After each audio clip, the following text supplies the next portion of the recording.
Hello everyone, my name is Quant and today we're gonna take a look at one of my characters that I play in the new Path of Exile Ascendancy Perandus Box League.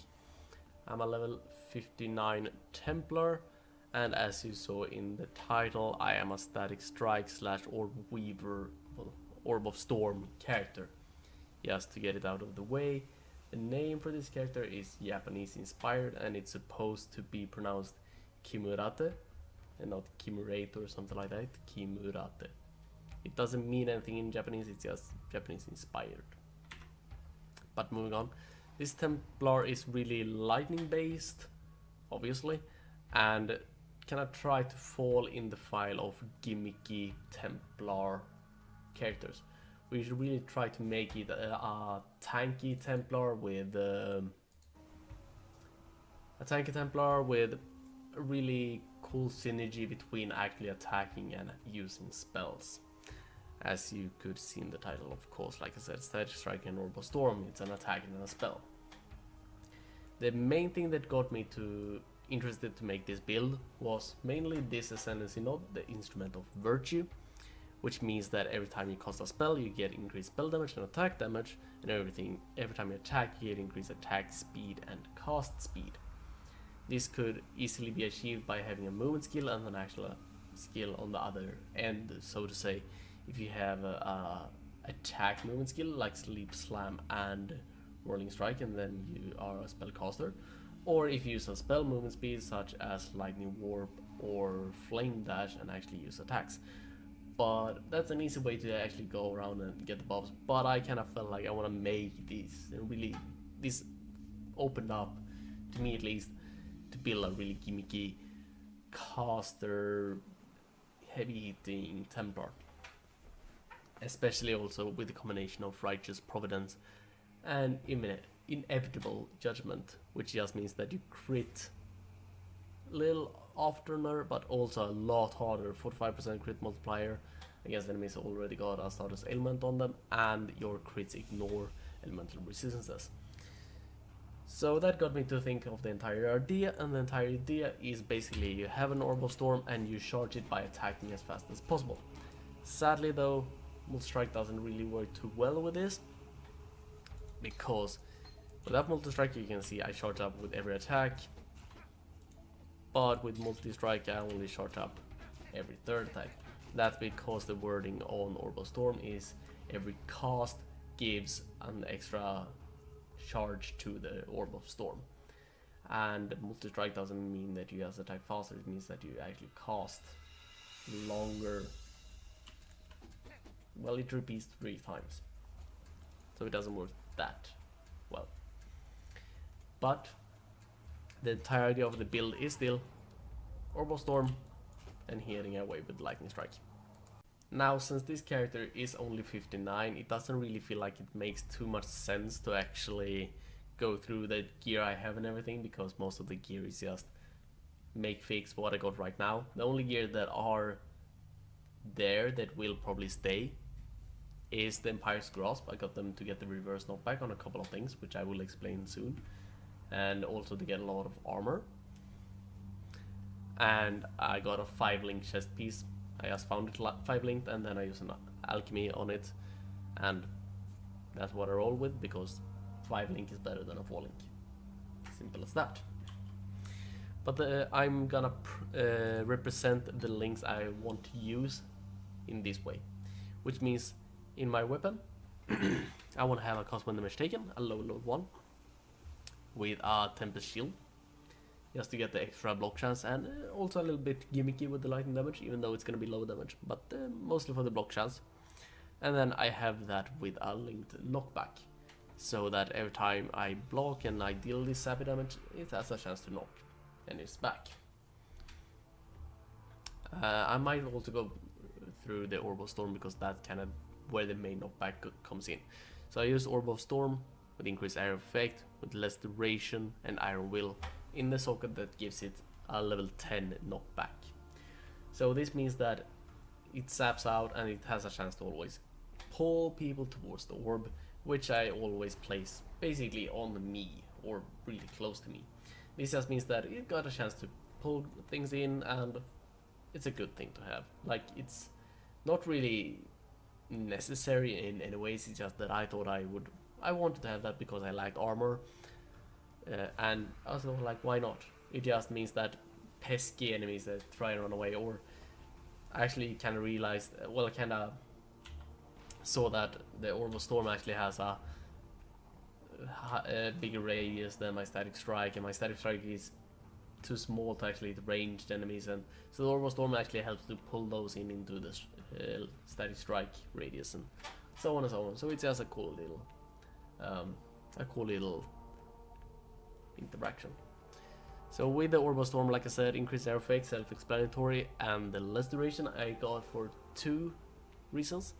One, the less duration got buff, so it gives more damage, which is really good. And the other is that even with the less skill effect duration, it still is more than 4 seconds. It's 5.4, and I need to recast it every 4 seconds to maintain the buff. So it doesn't really need to be longer because I need to use it anyways. And the Iron Wheel I basically just got there because it's really hard to get this into a 3 blue link, which would be better. If I had 3 blue, I would throw in an added lightning damage instead, but I don't, so I have the Iron Will. In my headpiece, I want to have the Herald of Thunder with Curse on Hit, Assassin's Mark, and Warlord's Mark. So I am planning to go dual cursing, and to some people this might seem a little weird. Why don't I actually plan on going Conductivity and Elemental Weakness, or just Conductivity and Assassin's Mark? Well, there are a couple of reasons. The main reason is the wording on Inevitable Judgment. Critical strikes ignore enemy elemental resistances. I am not entirely sure how this works if you have curses that reduces their resistances. If you get them below 0%, does it mean that it goes on that, or does this mean that it always hits for 0%?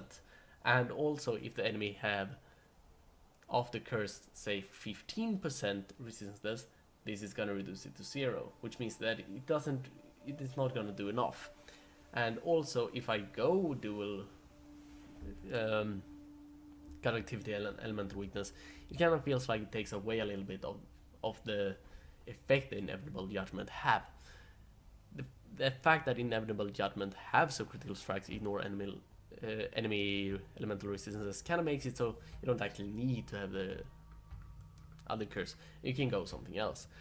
And Assassin's Mark is one obvious because it increases the crit chance, it gives you power charges, and increases crit damage by a lot. Warlord's Mark is to get life leech because I'm lightning damage based, so I'm not physical damage, so it's rather wonky to get life leech. And also the mana leech is good because we are running Mind Over Matter. And also to get endurance charges because we are tank. We are a tank. We want to stand in the middle of the group and just stand there and just take damage, basically, more or less. So that's in my head. In my shield, I want to have Clarity, Leap Slam, and Faster Attack, obvious, because it doesn't really require anything else. My boots is kind of make-believe. We kind of have to just see kind of what I want to have. At the moment, I don't really have much, but what I plan to have is at least a cost 1 damage taken with Summon Ice Golem, because I want the crit and the accuracy, because, well, we don't have Resolute Technique and we want a crit. So I'm not entirely sure if I want to have a high level cost 1 damage taken, so I can have a high level Ice Golem, or if I should go just lower. We kind of have to see what is most efficient, I guess, because I don't really care so much of the Ice Golem itself. I just want the buffs, so I might go with a lower level Ice Golem and just make it respawn like over and over and over and over again, which is basically what happens when you have it on cost 1 damage taken. The rest on my boots at the moment is just Reckoning and Vengeance. I am actually gonna check if I can, but we'll have to see. But I am thinking of having Blood Rage with increased duration together with cost 1 damage taken, because Blood Rage gives attack speed, which I value a lot in this build, because the entire idea of the build is standing in the Orb of Storm and just hitting as fast as possible, meaning you do damage on your own, of course, but attack speed actually means more damage for the Orb of Storm, because it means more saps to the Orb of Storm, which means more damage And that's kind of the synergy between the attacking and the Orb of Storm. So I'm kind of thinking of wanting to add that, but at the moment I don't really have enough leech or region to actually sustain that. But we'll have to see how it goes in the future. I might actually even switch these up and get these two instead, and with that I will have consecrated effect on me a lot, which means I'm definitely gonna be able to sustain the Blood Rage. And also if I get more armor, I will also be able to sustain Blood Rage better. And in my chest piece I have Static Strike with Multi-Strike, Innovate, Fortify and Faster Attack. The Fortify kind of makes sense because I want to be tanky. I could have it on Leap Slam, but that would make it a little bit unreliable, and I don't really want to add that, so I just have Fortify there. The other one I would add instead would be Elemental Weapon Damage, which would increase the damage a lot. It would. Fortify, explanatory, because otherwise the ability feels really wonky and not good at all. Innovate is because of a couple of reasons. Chance to Shock is good, because I don't have the highest crit chance, and I don't actually have a high accuracy either at the moment. I only have it like 8%, I think it's 79%, which means that if I could just add a little bit more chance to shock, it would be better. But the Onslaught, which is 25% attack speed, cast speed and movement speed, is really good for the movement speed and attack speed, obviously. The movement speed to get packs, and attack speed to actually, well, obviously when you attack, but also for the lead slam. The cast speed is really good because that means that if I kill something, I get attack speed, cast speed and movement speed. I move to a new pack, I use Leap Slam, and then Orb of Storm. The reason why I want to use Leap Slam before Orb of Storm is because attacks give an additional 20% cast speed, which means if I trigger the Onslaught and then I Leap Slam on a target and use a Orb of Storm, I have 45% increased cast speed with it, which is a lot considering that it doesn't really have a lot of cast speed to begin with, which makes it almost instant, not really instant, but almost. It makes it like Warcry cast speed. The faster attack is obvious because I want to attack as fast as possible. This would not increase the most damage, so I could have weapon elemental damage for more damage, but it is an armor evasion based chest piece, and get no green is rather hard, and also I actually value the attack speed rather high because the more attack speed, the more damage on Orb of Storm. So while it is not as much damage to Static Strike, it's more damage to the Orb of Storm. By the way, don't check on the tooltip damage of Orb of Storm. That damage is only when it saps by itself. If I attack, it's gonna sap faster and do more damage, obviously. And as you could see, I need more dexterity there, which I can kind of spec into. I plan to actually take this node and convert intellect nodes in the area to dexterity. This would make all these into dexterity, and also deep thoughts, maybe even this one, which would give me enough dexterity. But we're gonna go through the tree and you can kind of see how I go. I take only the first elemental damage here because of the split here, it's meal damage and spell damage. We don't really want to focus on one either more, because we just want to take pure elemental damage such as these, because that increases both damage on Static Strike and Orb of Storm. So we take normal standard Templar, basically go out and take Catalyst because it is much damage for the points, since I am taking these. Going down, take HP and the crit. These crit down here and the crit up here is basically the only crit I actually take. I don't take any spell crit, which is kinda sad, and I don't take any global crit either. Well, the only global crit is with staffs, and I thought about using staff first, but I wanted to have a shield, and also because I want to use Dorianius Scepter. Sooner or later I am gonna go in here and take the Celestial Punishment and Celestial Judgments. These are the last good elemental, well, the last good damage nodes overall that I will have to take. On the way here I take the Mana Region here because I go Minor Matter, so I take basically all the good Mana Region nodes in the way, because I want to help it as much as possible.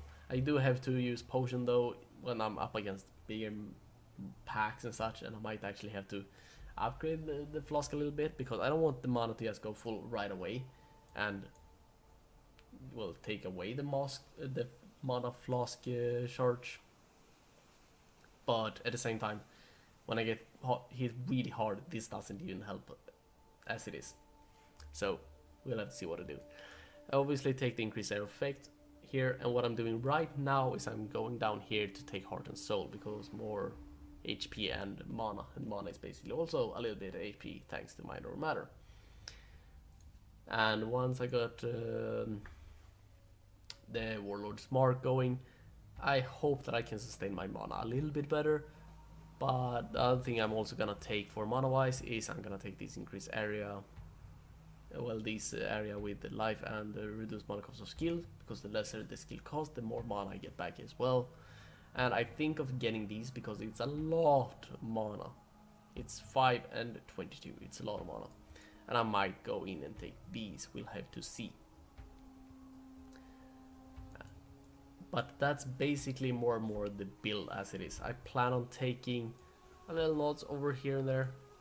These nodes, by the way, also I take because of armor. I am gonna take that one. I am gonna take these for accuracy, dexterity, and attack speed. It's just that I have to kind of prioritize a bit. And I rather recently took the Righteous Providence. I rather recently got my second ascendancy. And I saved up points for the crits, so I kind of have to get accuracy. I will take these sooner or later as well, but it's not always just to take flat accuracy. Well, that's the thing. You need flat accuracy because percentage accuracy doesn't really do much if you don't have flat accuracy. So getting dexterity there and actually getting dexterity from converting Newell might actually be more accuracy than just actually taking dexterity accuracy wherever the fuck. So for now I kind of have to rely.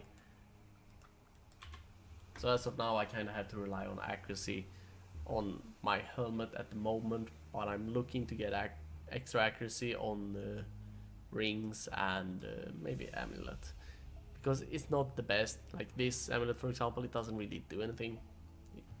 It's just basically garbage, all in all. This ring is really good for my gear, so I will probably not switch that out. But this ring, for example, is not all that good, so I might switch it out to actually get some more accuracy. Sadly, I cannot take accuracy on gloves because I already got unique gloves. And I don't really even know if scepters can have accuracy now when I think about it. And scepters is really hard to find to begin with when it comes to good damage scepters. So that's the character all in all. So I'm gonna swap on the gems and then I will show you a little run of how the character actually plays. Now I will not use Leap Slam because not as much as, at least because I don't have it linked. So keep that in mind. Unbuffed DPS is slightly above 2000, and if I attack and cast, you can see it's right below 2.5. I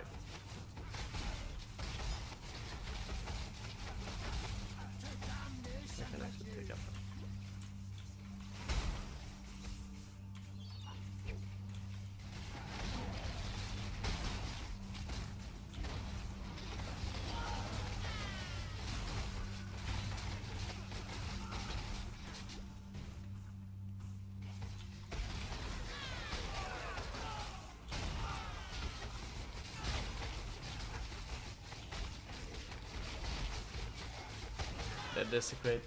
The consecrate that comes up on the ground a little now and then is the enchantment I got on my gloves, if you're wondering.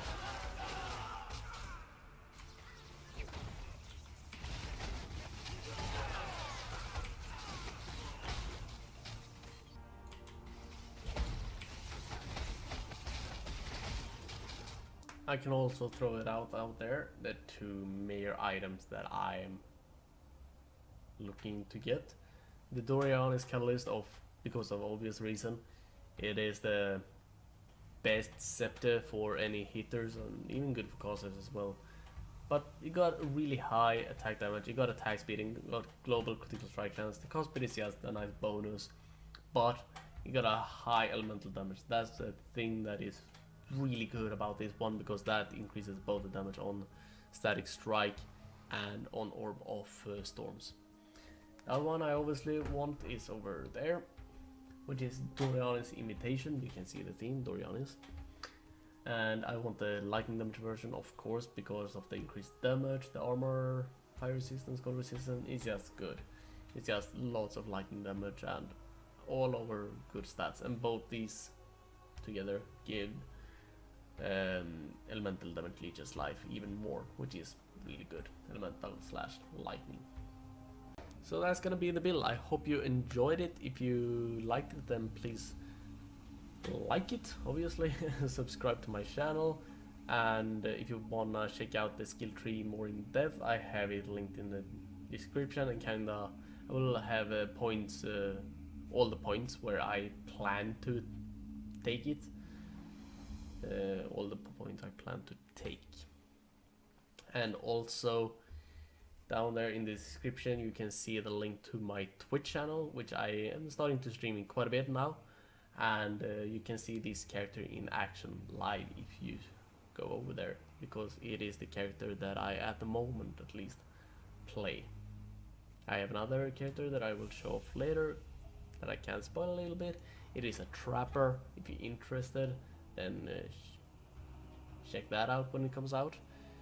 It's a rather straightforward build though compared to this, which is a little wonky and maybe not the best use of everything, but I really kind of like the gimmicky feel of this character overall, the Templar that really hits with magic, so to say.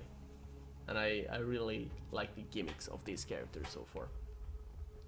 But once again, if you liked it, then please like it and subscribe to my YouTube channel, follow me on my Twitch, all the good stuff, and I will see you guys later. Bye.